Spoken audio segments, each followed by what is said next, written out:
sayfan var mı senin? Var, Adalı Anahtar. Tamam.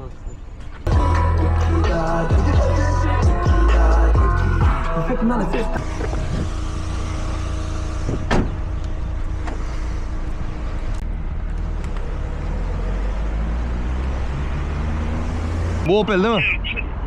Aynen.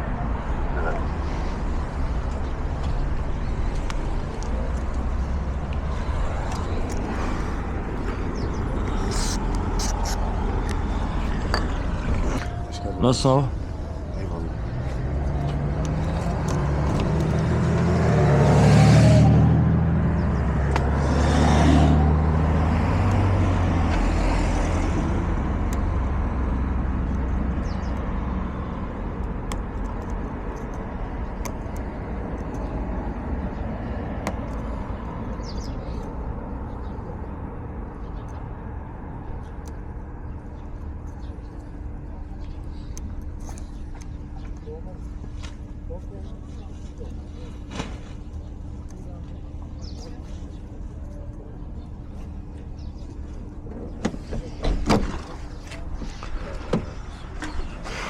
Abi bir kimlik ve ruhsat kontrolü yapalım. Tamam. Bir yandan da arka kanarfa aça duralım, tamam? Tamam.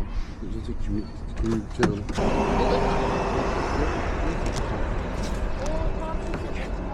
Yenge bak, diğer taraftaki kapıyı Gel, aç, gel, öbürünü de gel, yatırıvereyim. Diğer kapı açılır mı? İçeriden kolu çekiver yengem. Söylemiş, tamam. Buyur hocam. Abi sayfan var mı senin? Var, Adalı Anahtar. Tamam. Aldınız mı? Hadi kardeşim.